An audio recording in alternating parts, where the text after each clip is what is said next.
Awesome, man. Hey, if you guys don't know me, my name's Tim. I'm the high school pastor here. I'm super excited to be here with you guys today. I got this really fancy headset mic so I can actually talk with my hands now. You guys have been missing out for the past year with me. I'm really pumped. But hey, here's what I want to do. I like starting the times where I talk sometimes just praying, asking that God would be my words, because I think that my words aren't enough to change you, but God's words are. So let me pray real quick, and then we're going to jump in with a cool story. God, thank you so much for this day. God, thank you for the day that you've made, God. Jesus, you called every single one of us to be here tonight.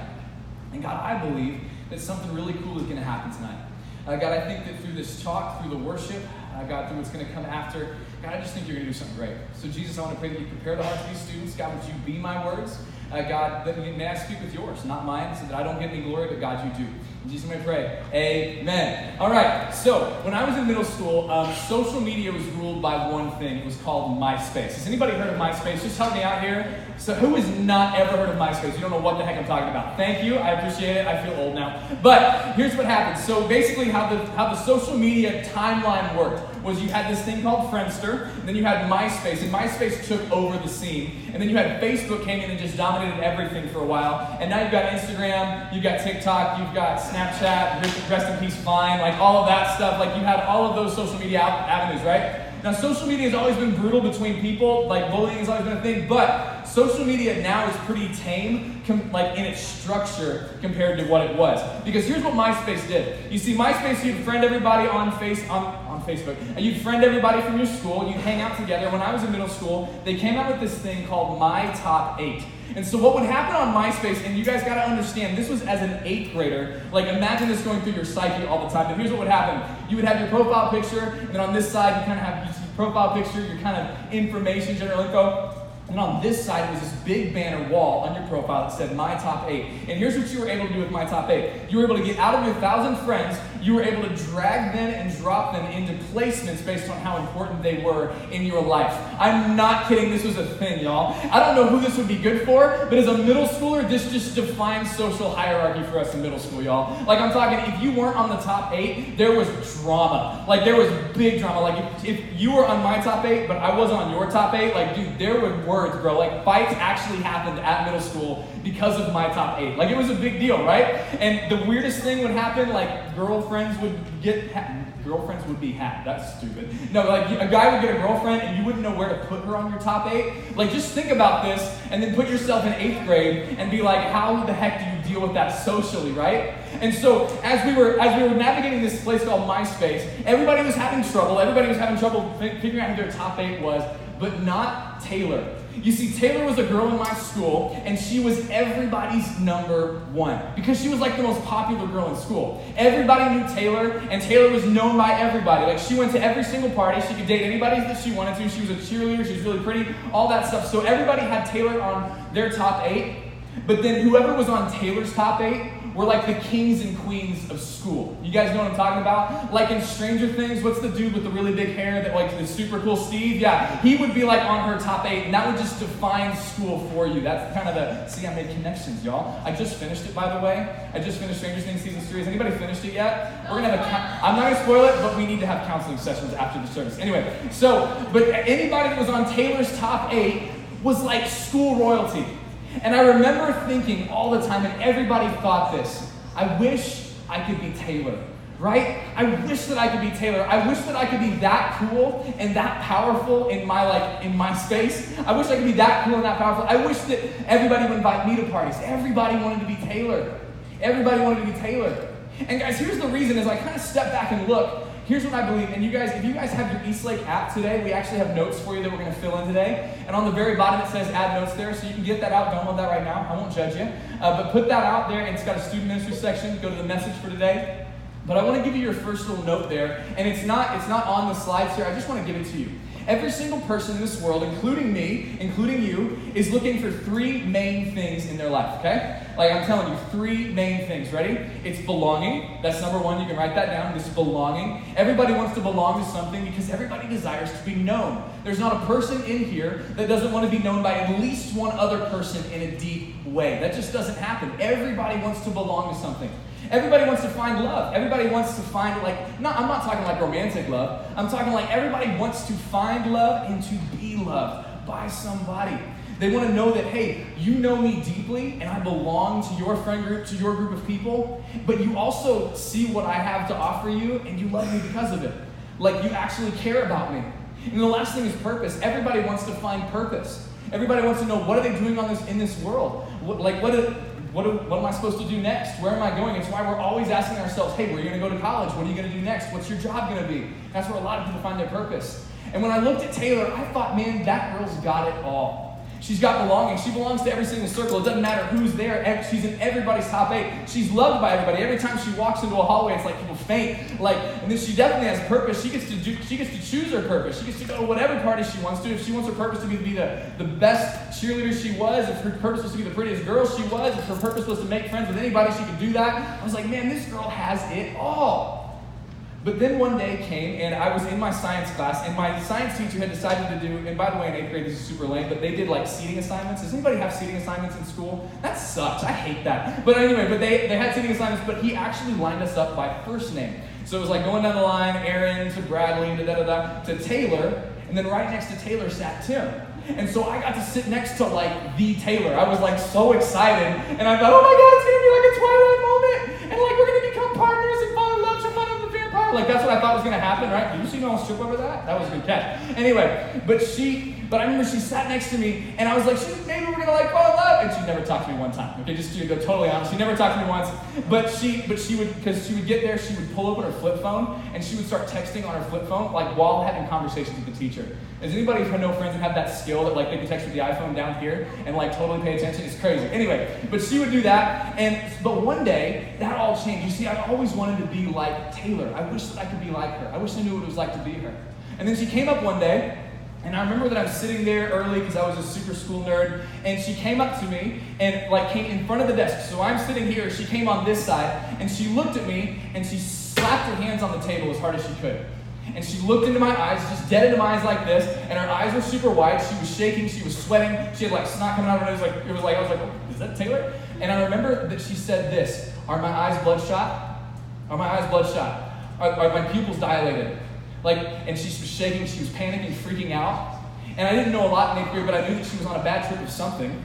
And it was on a bad trip of something probably worse than weed, right? She was really having a hard time.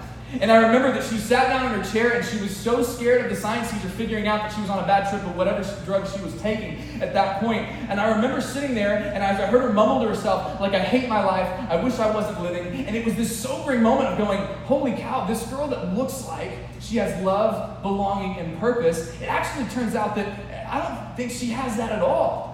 Because she's sitting here and she's freaking out and she's saying all these things, and of course later she came to apologize, but I remember that in my head, I began to realize something. I began to realize that love, belonging, and purpose, guys, those 3 things, it's what everybody's chasing. Imagine that being like the destination that everybody wants to get to. None of us in this room don't desire those 3 things, okay? Everybody wants to get there. But there are about 13 billion different roads to get to love, belonging, and purpose. And it seems like to me, like all but one of them, they lead you to counterfeits.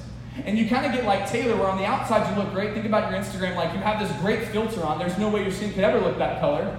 But for her, when the filter came off, and I got to see the real her a little bit, I remember realizing, hey, I think that she's been following a counterfeit road to this idea of love, belonging, and purpose. Well, guys, I want to talk to you guys about today, because it seems like there's a lot of different ways to get there and not always get there. How do you get there? What does it look like? What's the goal that you have to follow to really ultimately find love, belonging, and purpose in your life? And that's what we're going to talk about today. So we're going to jump into God's Word. Galatians 6, we've been in the book of Galatians. Paul actually wrote the book of Galatians. He was the kind of guy that he chased in his past life before Jesus. He chased love, belonging, and purpose, and he found the counterfeits really, really quickly. It said that he found such a counterfeit to those things that he actually ended up going to try to arrest and kill Christians. It said that he got so angry and anxious within himself that in Acts it says that he walked, and day by day he walked, and he would mumble under his breath. He would mumble threats and curses of violence under his breath all the time. That's what he did. But this guy, he gets saved by Jesus, and then he wants to look at these people in Galatia, and he wants to tell them, hey guys, I found the right path to real and true peace and love, belonging, and purpose. And I want to tell you guys what that looks like today, okay? So here it is, ready? It's going to be up on the screen if you guys want it to be in your app as well, but be sure to get ready to take notes because I got some fill-in-the-blanks for you coming up. It says this. It says, don't be misled. No one makes a fool of God. What a person plants, he will harvest, and the person who plants selfishness, ignoring the needs of others and ignoring God, will harvest a crop of weeds, not weed, y'all. Get it out? Giggle? Anybody? Nobody's gonna laugh at my weed joke? Never mind. Okay, cool. Okay, but of weeds. Come on, y'all. I thought it was funny. I'm a dad, so that's what I got. And all he'll have to show for his life is weeds. But the one who plants in response to God, letting God's Spirit do the growth work in him, harvests a crop of real life, that is, eternal life. The basic gist is this, guys, is that when you, in your life, it's kind of metaphorically when you plant things, you're either getting weeds or you're getting a healthy crop. Now listen, I don't mean any hate by this, but I've seen some of your guys' houses, and I know you've never worked in a garden a day in your life, okay? I love you. I love y'all. But I grew up a little bit less affluent than that, so I actually had to work in a garden myself a lot of the times, and my dad would make me go out every single Saturday and work in the yard and stuff like that. And what I remember happening was my dad one time took me out to the flower bed where we would actually grow our own fruits and vegetables. And what would happen was my dad would take me out there, and one day he said we planted all these seeds, and I was so excited for them to grow. We put these seeds in the ground, we covered them with dirt, we watered them. I remember watching them every single day. The next Saturday came around, and I went outside, and I saw these little shoots coming up. They looked a little different than I thought that they would, but like they were plants coming up where we'd grown seeds, and I was so excited. Then my dad came out, and I said, Dad, look at our plants, oh my God. And I run outside, and my dad goes, no, Tim, those are weeds. Those aren't the crop that we're looking for. You see, he said, Tim, you need to know a couple things about weeds. And it taught me a great life lesson. He said this: first, weeds get there without you planting them. They get there without you planting. You don't have to plant weeds. We never planted weeds in there. We never put the things that choke out plants. We never put them in there, right? But when they spring up, they look the same as your crop at first. They look exactly the same. Every time that the weeds come out of the ground, you're like, oh, that looks kind of like what we're trying to grow. That looks like what we're trying to grow. It's exciting. The third thing is this: is weeds get thorns when you leave them for too long. When you let a weed grow long enough, a lot of them will get prickly thorns so that you can't pull them as easily. They get a lot more resilient in the soil. But then the fourth thing is this, and this is the most important one: weeds will always choke out the crops that you're trying to grow. They'll always choke it out. That's what they do. Actually, the way that they survive is that they dig deep into the ground, and it's not the thorns and the stuff that you have to worry about. It's actually the stuff that's happening underneath the ground, which is a lot of the times the same way in our life. It was the same way in Taylor's life. You see, when you let weeds grow, what they do is their roots actually grow, and they go towards the plants that you have in your garden. And they actually penetrate those roots and those plants, and they actually take the water from those plants that are trying to grow and trying to get nutrients. They steal the water for themselves, and actually the crops end up dying if you don't pull them. So every single week, my dad and I would have to go out, and it was the worst work in the world. You'd have to put on gloves because some of them had thorns, and you'd have to pull these things out, or else our crop would not grow. Guys, I want to tell you it's the same thing in your spiritual life, actually.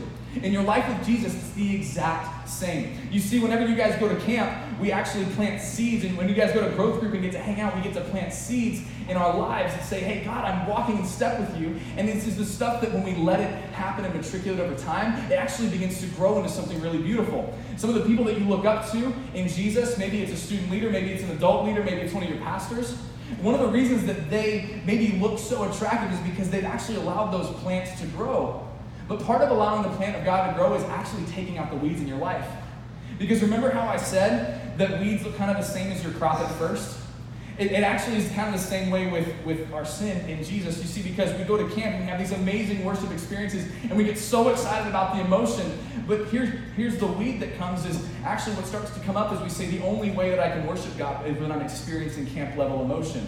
And that weed starts to come up and grow in your life, and then it begins to take away from what God is actually doing. Because sometimes worship doesn't look emotional. Sometimes worship looks like sitting in your room going, hey God, I just want to be honest with you about how I'm feeling right now. The third thing is really important too, guys, with weeds. And here's what I want to tell you, is that weeds, they'll grow thorns in your life. You see, the weeds that whenever we allow them to take root in our life and flourish, they actually become a lot more resilient. It's kind of what we call addiction. Like whenever you get addicted to something, I think that those are kind of like the thorns that the weeds have, is what Paul is talking about here. It says they become a lot more resilient, they become a lot harder to pluck. So guys, I want to give you guys the big goal for today, okay? So on your East Lake app, look down, put this in there, okay? The goal is to live with the end in mind. The goal is to live with the end in mind. Here's what that means, y'all. See, whenever we look at a garden, what can happen really easily is you begin to see the weeds grow up, and if you were little like me and kind of young and naive like me, I would be so excited that there was anything in my garden. I'd be so excited about it. I'd just say, let it grow, let it grow, let it grow. It's awesome. But see, that's thinking about the momentary right there. That's the excitement that I get right then. But you see, whenever we wait for if we have the end in mind, we look at that garden and go, no, I don't want anything choking these plants out. Because eventually it just becomes overgrown and it gets all choked out, and the only thing you have are weeds and nothing to show for it. You see, instead I want to look at that garden and I want to say, what do I want this to look like when this is all done? Have you guys ever asked that question of yourself? I know it's hard to think about it sometimes, but middle schoolers, when you go into ninth grade year, what do you want yourself to look like at that point? High schoolers, when you move out into college and when you take your first steps into adult life, what do you want your life to look like? Because I can guarantee you that there are people around you just like Taylor that they have this great filtered face on the front and everything looks really cool because right now it's just the first offshoots of weeds, but then at the end of the day, they won't have anything to show for life. And that whole love, belonging, and purpose thing, they're going to be looking for counterfeits the whole time. So guys, I want to tell you about this. It says this. I want to just give you guys a quick word. And this is one of those mature things that I don't think we teach to elementary schoolers, but I think you guys are old enough to hear this, okay? And I want you to write this down in your app if you're taking notes, okay? Here it is. There's a cost to following Jesus. There definitely is. But there's an even bigger cost to not following Jesus. There definitely is a cost to following Jesus. Whenever we're called to follow Jesus and live for Him, some of you guys have experienced this firsthand. When you start to say no to the things that God says no to, do your friends love that you used to be in there with? I'm sure they don't. When you begin to step away from those momentary pleasurable things, it's not that fun, is it? There's a cost to following Jesus, but there's an even bigger cost to not following Him. And let me tell you guys why. I want you guys to kind of visualize this with me. Imagine it up here at the very, very top of this table. This is love, belonging, and purpose. It's what everybody's trying to get. Remember how we said that? Every single person's trying to get this. Let me tell you what happens to people that don't follow Jesus, okay? Here's what happens. You start with an experience, and you try to go from experience to experience this right here. You're trying to experience love, belonging, and purpose the whole time. And here's what happens. You start out the first time, and you can put anything here, but it's an experience that's not of God, that counterfeits God. So it's kind of like maybe it's the first time you vape, maybe it's the first time you smoke weed, whatever that may be. And you start here, and this is what people think this is. They think that you get drunk, you get smashed, you get high, whatever it is, and you start right here, and you're like right here at the tip of it. And then you kind of have this hangover, you have this sick time or whatever, and then you get right back into it with friends, and then you're right back there at the top. And then you kind of go down and you're not high anymore, but you're waiting for Friday night, and here it comes, boom, you're right back there up at the top again. And you kind of feel like that. That's what people think happens, but it's actually not what happens. It's actually not what happens, because you see, here's actually what goes down. You see, you start here, and you have this experience, and it's crazy awesome, and then you have this hangover, and then you do it again, and it actually goes down a little bit. And then you kind of actually have to start from here, and then it goes down a little bit more. Now it kind of comes up when you're high, but then you get right back down again, and you find yourself where Taylor found, you see, because here at the bottom is this idea where you suddenly realize that it's counterfeit. You suddenly realize that you're not looking at real love, belonging, and purpose. Because for Taylor, what she probably realized was her friends didn't really love her for what she brought. It's what she could give them. Her friends probably didn't care for her, and she didn't belong if she didn't smoke the weed. Anytime, guys, by the way, if you go to a place where you can't belong unless you do something for someone, you don't actually belong there, okay? And then purpose, she found out that this whole thing was purposeless, so here's what she started doing. She said, she's kind of all the way down here, and she's like, hey, maybe I'll try something a little bit harder. I'll try something a little bit different. And where it's all the way up here she's trying to get to, she jumps a little bit because she tries fill in the blank there.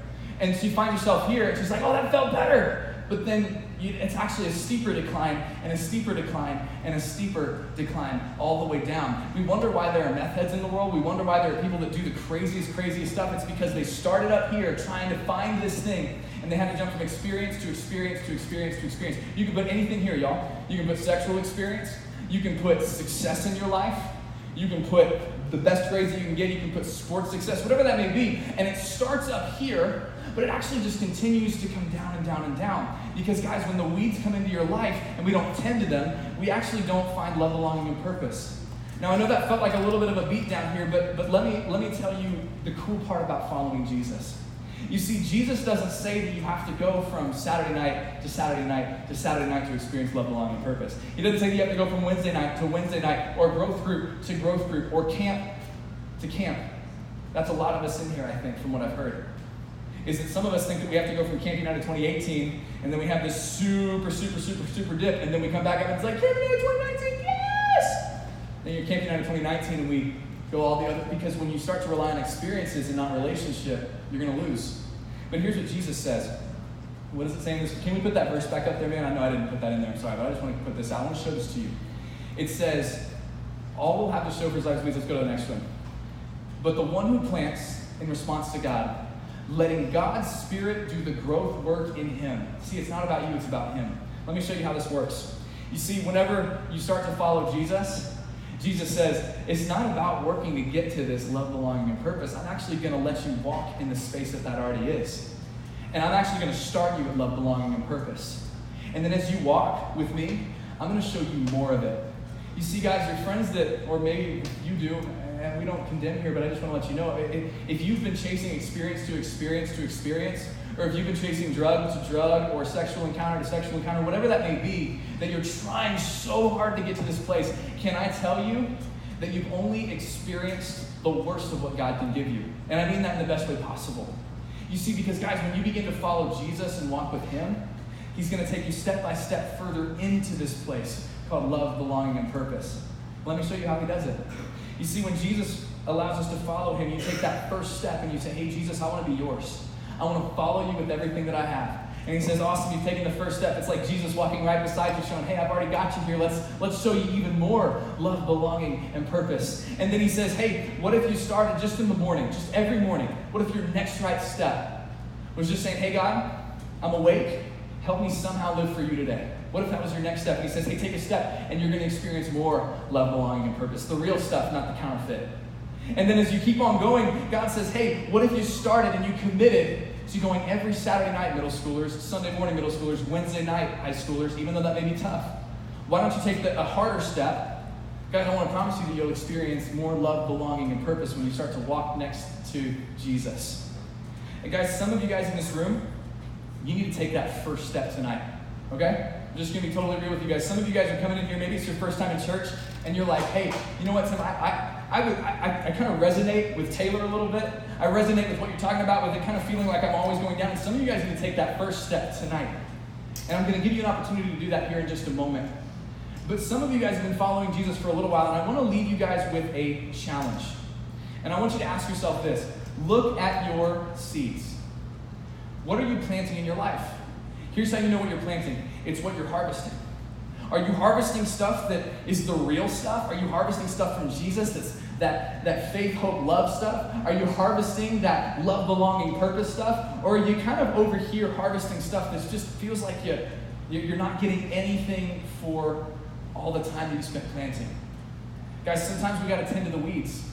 If you're tending to the weeds today and you're like, Tim, I've allowed these things to grow into my life.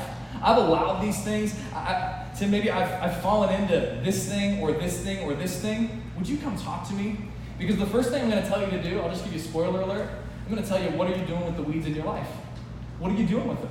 Are you pulling the weeds that are already in your life? If you come up to me and you say, hey, Tim, dude, since I got back from camp, I tried really hard, but I got back into pornography. I'm going to look at you and say, okay, cool. What's your first step to pulling that weed? I'll put a password on your phone, and I'll put a content filter on that thing. I'll do it for you. Let's pull those weeds. Let's get them out of there so the crops can grow. See, because crops can't grow while the weeds are in the garden. What if, for you, you're like, dude, Tim, I started smoking some stuff that I wish I hadn't. I started shooting some stuff into me that I wish I hadn't. I'm going to look at you and go, okay, cool, let's pull the weeds. Tomorrow, bring your stuff to church. I'll dispose of it for you. Make sure you don't have any more temptation in your life. Let's pull those weeds. And I'll text your drug dealer, and I'll tell him to come to church. The next one is, Tim, I've gone a little bit too far with my boyfriend or girlfriend. And I'm going to look at you and say, is that a weed in your life? Do you need to just take a break and take it easy so that the crops can start to grow? Guys, I want to encourage you. What are you harvesting? Because sometimes it's time to pull the weeds, all right? And as you do that, I want you to encourage you to start taking steps with Jesus. Now, here's what I want you to do. I'd love to just kind of every head bowed and every eye closed just for a second, just nothing creepy. I just want to give people privacy, okay? Is that cool? So every head bowed, every eye closed in this room, all right? Because I know for some of you guys, you heard me and you heard that thing where I was like, man, from experience to experience, and you're trying to achieve it, you're trying to own it, you're trying to win it, you're just like, gosh, it's so exhausting. And Tim, I just can't find the love, I just can't find the belonging, I just can't find the purpose that you're telling me about. And tonight I want to tell you that there's a guy named Jesus, and he doesn't require you to do anything for him to start experiencing that. He says, I already did it for you. You see, when you were separated from God, Jesus came in and he said, hey, I paid the price for that separation. I died on the cross for you. And I took on everything that separated you from me. And today, all you have to do is reach out and take that gift. So if that's you and you're like, man, I want to start my journey with Jesus. I just want to start it. That's all I want to do. And here's what I want you to do. I'm going to just ask you, you can pray this prayer with me, okay? And nobody's looking at you. Nobody's looking around. This is between you and God right now, because this could be the most important moment of your life. I want you to pray this prayer. Dear Jesus, I've been living experience to experience. And I'm realizing that it's not giving me what I'm going for.